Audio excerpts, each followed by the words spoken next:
Namasté les amis, je suis Alma et aujourd'hui je vous propose dans le cadre de l'enquête sur les flammes jumelles universelles l'épisode consacré à l'actrice Maria Cazares et à l'écrivain et prix Nobel Albert Camus.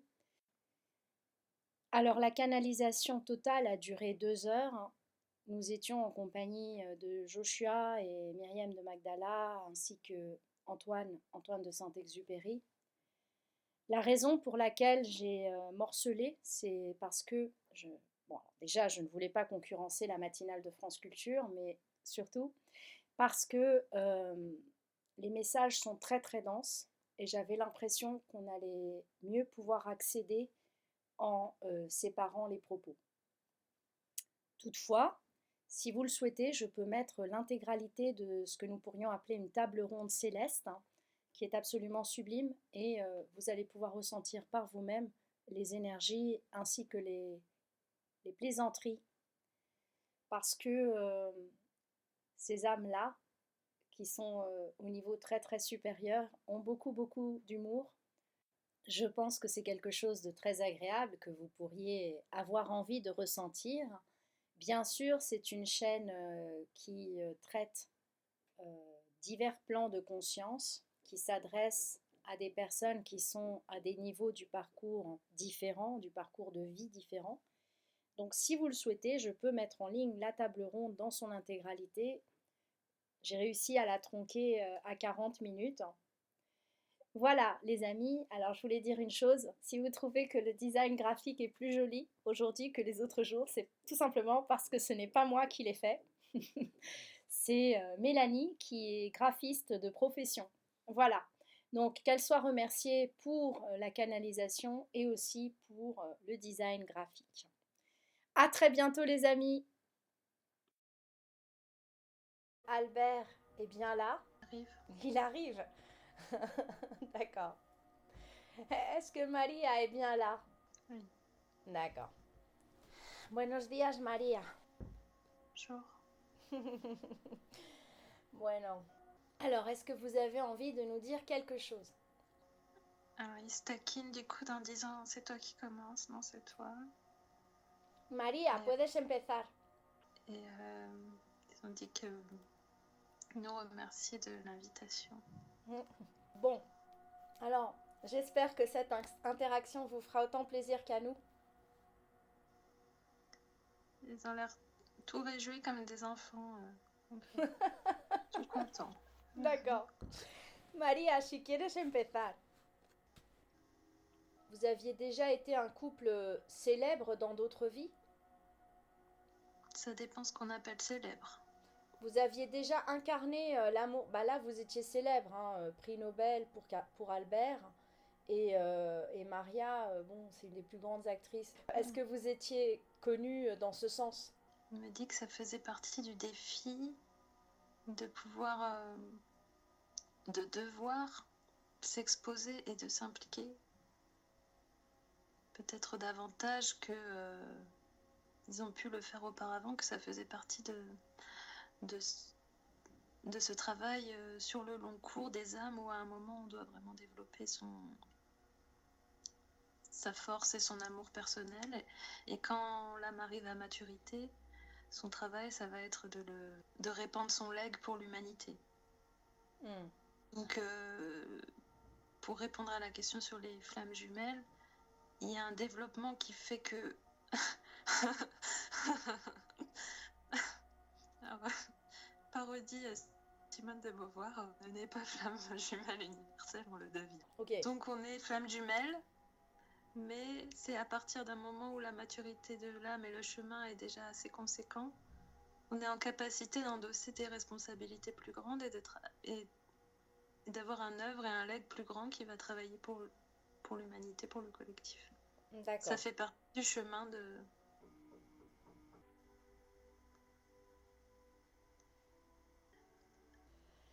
Oui. Alors, est-ce que vous avez un conseil pour l'humanité, Albert et Maria? Ils se prennent la main. Et c'est très important d'avancer ensemble. On n'est pas... Surtout au jour d'aujourd'hui, dans le monde dans lequel vous vivez, où tant de choses sont possibles, où il ne faut pas se raccrocher au modèle du passé, et c'est vraiment très très très important de cheminer ensemble, parce que seul, on ne peut pas grand-chose. Et en cela,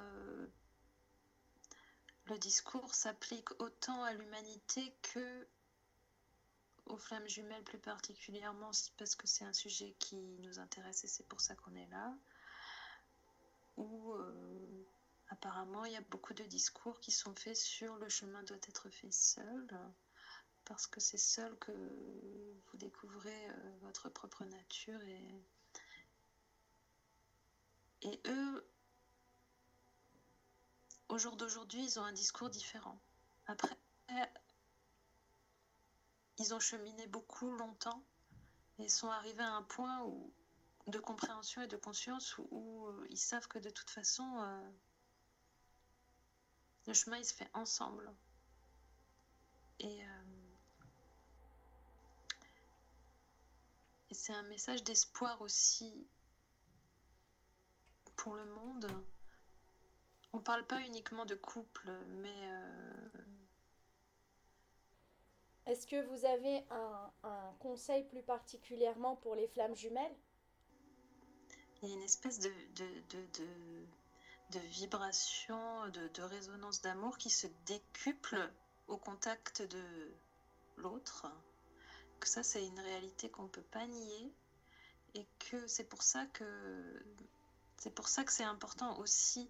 C'est-à-dire que le couple, en tout cas la mise en relation et en résonance des deux parties du couple permet une espèce de Big Bang atomique, on va dire, de sa propre vibration à soi, qui va toucher un public extrêmement large autour de soi, qu'on en ait conscience ou non, qu'on soit une personne publique ou une personne privée. En fait, c'est comme un accélérateur de particules. Et donc, c'est pour ça que c'est important qu'elles soient ensemble d'une manière ou d'une autre. Après, on n'est pas là pour définir ce que c'est être ensemble et pas être ensemble, mais que le lien d'amour soit présent et nourri permet que la vibration de chacun soit décuplée. Et c'est un petit peu ce qui s'est passé donc avec Maître Jésus et Marie-Madeleine. Et c'était parce qu'elle était à côté de lui qu'il a pu faire ce qu'il a pu faire. Et c'est parce qu'il était à côté d'elle, après son ascension, qu'elle a pu faire ce qu'elle a fait. Et ça fonctionne comme ça, en fait. Et ils ont eu la chance et la grâce de pouvoir le vivre dans cette vie-là, et ils en sont grandis à jamais, et chaque nouvelle vie ou incarnation ou travail depuis l'au-delà, peu importe, maintenant ne peut plus jamais revenir en arrière de ce travail qui a été fait, et ne peut que aller de l'avant. Et c'est votre destin à chacun.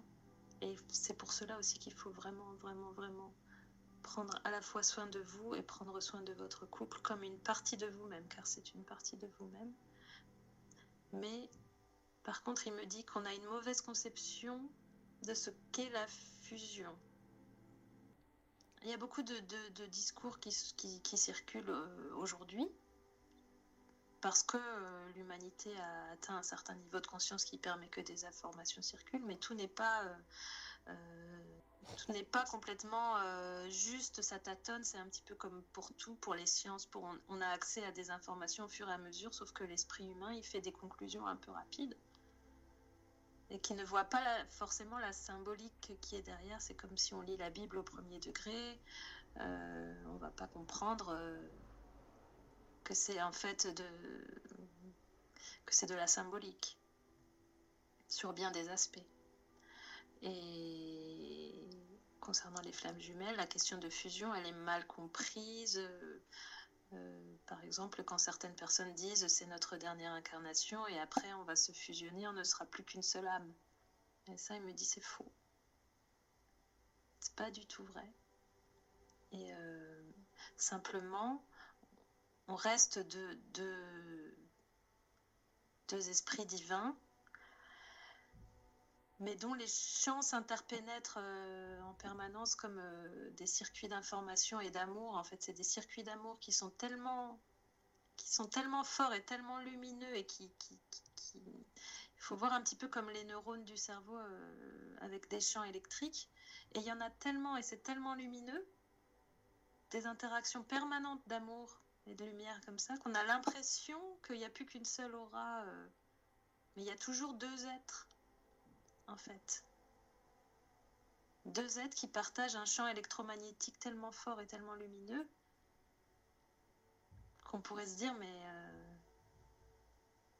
c'est plus qu'un seul être, mais pas du tout, en fait. On reste complémentaires, mais ce sont des âmes individuées. Il n'empêche que, ultimement, et jusqu'à la fin des temps, le projet, c'est de remonter et de ne faire plus qu'un avec la source, mais c'est un projet à très long terme. Voilà. Une fois qu'une conscience très très élevée a pu être complètement nettoyée et atteindre des paliers de conscience, elle peut continuer à faire ce qu'on pourrait appeler des incarnations, même si ça peut se passer ailleurs et sous d'autres formes ou des formes moins solides, etc. Mais c'est toujours des incarnations dans un type d'environnement qui ne sont pas forcément la Terre, mais on n'arrête jamais de s'incarner, de se désincarner, d'avancer. C'est notre chemin vers Dieu, il est parti pour durer. C'est ça qui est extraordinaire. Oui, c'est la beauté du... Oui, c'est un chemin long et infini, on n'a jamais fini d'apprendre. Voilà. Et le service aux autres, c'est aussi un cycle. Il est très important d'apprendre à faire la connaissance de soi en tant qu'individu. Et une fois que cette connaissance est acquise, se mettre au service, c'est aussi un nouveau cycle qui commence pour soi. C'est d'ailleurs ce que font les guides qui sont dans un cycle d'apprentissage. Est-ce que Maria veut dire quelque chose? Alors elle se racle la gorge comme si elle allait passer sur scène.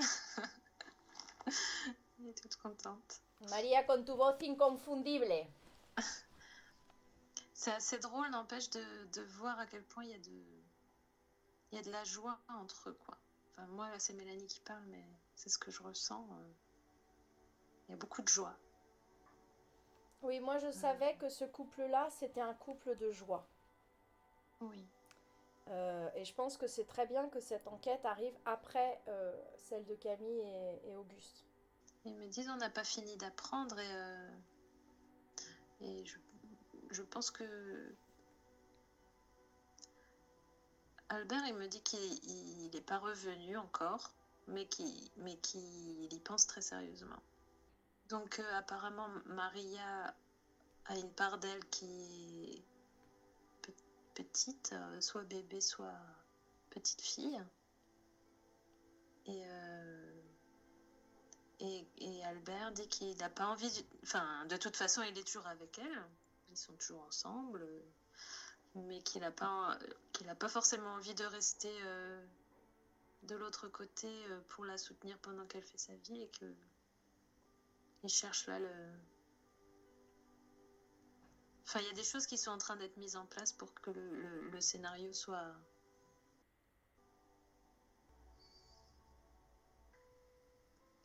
Il a bien aimé que tu dises que un être humain n'est pas à genoux et qu'il doit être debout. Il te rejoint absolument sur cette pensée, sur cette ligne-là. Après, on peut nuancer le fait que être à genoux, ça dépend de ce que tu veux dire par là, mais il y a un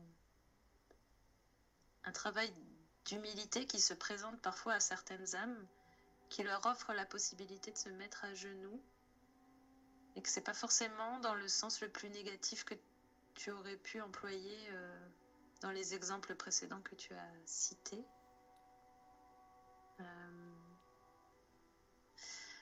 On me dit le travail de l'humilité de la mère à l'enfant, par exemple. D'accord. Où à un moment, elle va se déposer, elle va déposer une partie d'elle-même.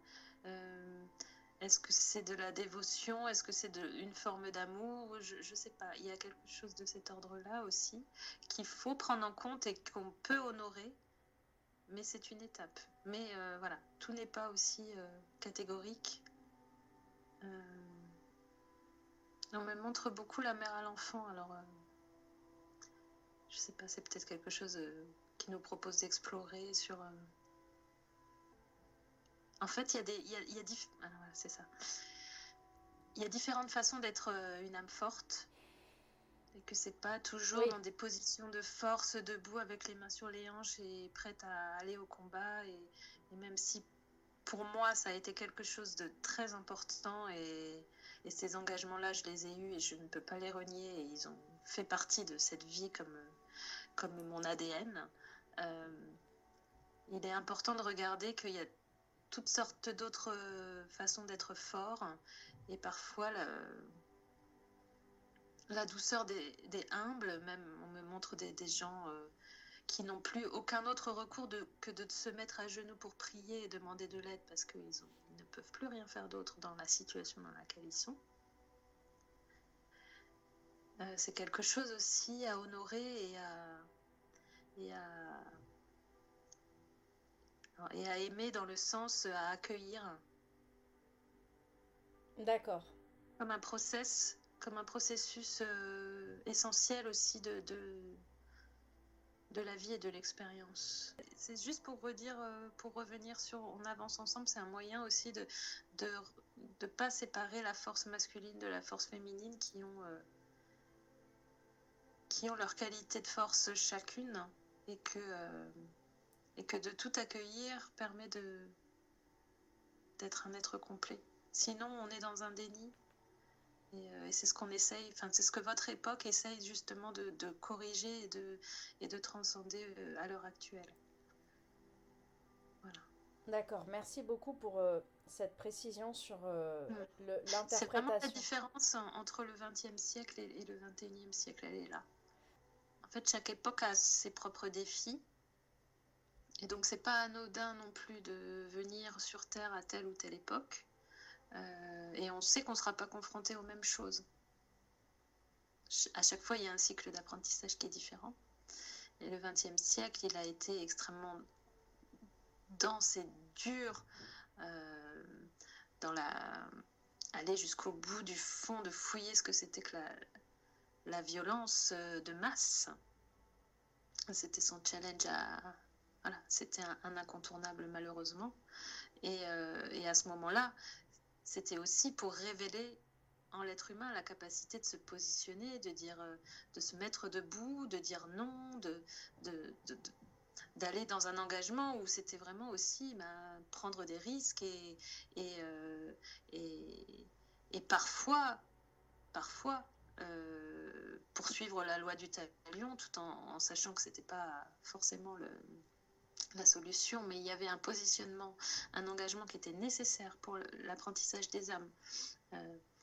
Et aujourd'hui, l'humanité, elle a d'autres challenges, et elle se fourvoie dans le fait de rester dans une espèce de révolte et de rébellion qui, de toute façon, est viciée et détournée par les objets de communication de masse. Aujourd'hui, la rébellion, ce poids de rébellion-là, il a plus de force, ou en tout cas, il a plus d'impact. Et c'est une erreur, et c'est une ornière de continuer à s'acharner là-dedans. Donc, il cite la question politique, notamment. Alors que c'était vraiment justifié il y a 75 ou 100 ans de cela. Et aujourd'hui, il y a une espèce de réharmonisation, justement, des pôles masculins et féminins qui est en cours à l'échelle globale et absolument nécessaire. Et sans ce travail-là, l'humanité, elle va se bloquer. Et elle va répéter des schémas. Et c'est des karmas humanitaires globaux qui vont se créer si elle n'arrive pas à faire ce travail d'harmonisation. Donc à l'intérieur de chaque être et en tant que société, que collectif. Et là, il y a l'exemple du féminisme qui est repris. Tous les stades qu'on a pu voir apparaître du féminisme qui a d'abord été très revendicatif parce qu'il ne pouvait pas être autrement. À un moment, les femmes, elles ont dû dire non, stop, on lève le poing. Et aujourd'hui, si le féminisme poursuit sa route dans cette voie-là, elle va dans une ornière. Mais si elle réintègre le fait qu'en fait, elle est que la femme est le complément divin de l'homme, et qu'elle intègre, qu'elle accepte d'avoir l'homme en elle, et que l'homme est la femme en lui, l'humanité va faire un bond en avant extraordinaire. Et c'est pour ça aussi qu'il y a, malgré tout, un certain nombre de flammes jumelles qui sont incarnées aujourd'hui parce que c'est leur travail. C'est d'être cet exemple-là. Oui, je suis d'accord entièrement avec cette histoire de féminisme. Mais les étapes étaient nécessaires. Oui. C'est ça que... Oui. Voilà. Le challenge de ce siècle, il est devant vous et vous le connaissez. Ouais. Peut-être qu'il y a des amorces de conscience spirituelle, mais elles sont encore éparses, mais qui se révèlent quand même. Ça va peut-être aider un petit peu, mais ça ne peut pas se faire qu'à ce niveau-là. Et on ne peut pas simplement dire les gens éveillés avec des termes, mon yin et mon yang, etc. Non, non, non, il faut vraiment que ce soit des engagements de tous les êtres humains, en fait, à tous les niveaux de conscience qu'ils ont, qu'ils soient élevés ou pas élevés, peu importe, en fait. Mais c'est vraiment un challenge global aujourd'hui de faire la paix avec, dans la relation de l'homme à la femme et d'être dans une dynamique de respect et je dirais presque, mais ça c'est Maria qui le dira mieux, mais d'adoration. Parce que c'est un peu plus peut-être sa sensibilité, mais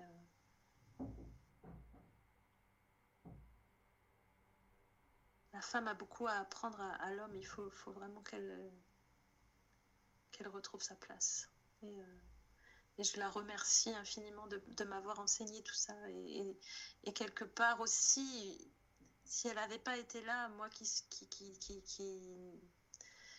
ne croyais qu'à la vie, mais qu'à la vie dans l'absurdité de l'existence que j'ai aimée, que j'ai chérie, et en même temps, elle m'a ouvert à des espaces que je n'aurais pas pu explorer. C'est-à-dire que sa conscience spirituelle à elle, que moi je n'avais pas, malgré tout, a été poreuse en moi et m'a nourrie presque à mon insu, et ça m'a aidée ensuite à ma mort. C'est vrai que je me suis raccrochée au fait qu'elle avait une foi intense en Dieu. Et une fois que j'ai expérimenté la mort, à ce moment-là, c'est vrai que c'est ça aussi qui m'a aidée à avancer vers la lumière. D'accord. Donc, tout est nourri, même si on en a conscience ou pas, mais il y a un grand travail à opérer. D'accord. Mais dans le respect de chacun et de son avancement et de vraiment avec beaucoup de tempérance.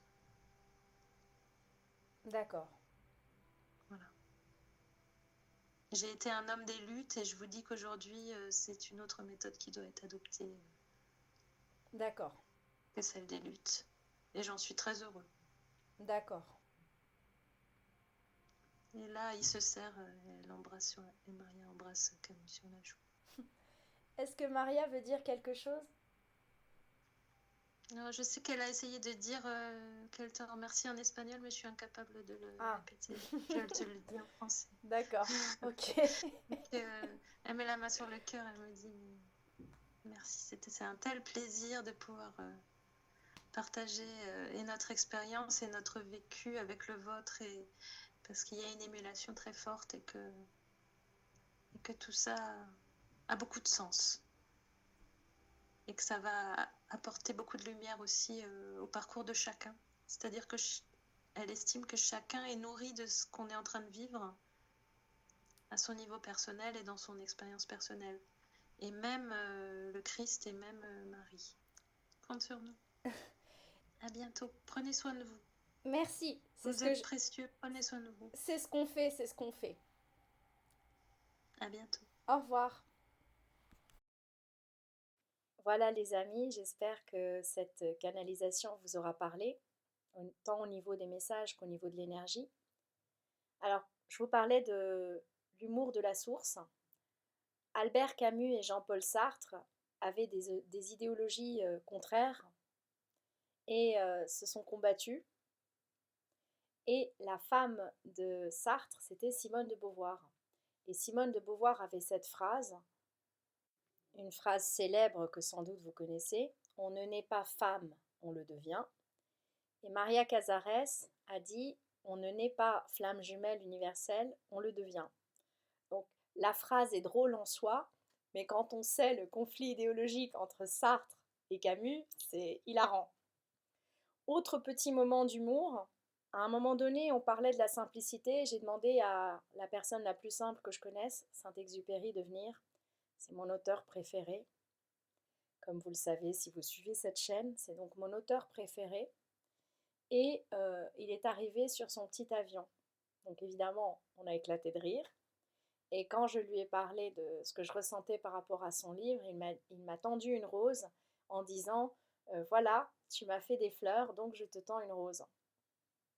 Voilà les amis, à très bientôt et un grand merci à Mélanie.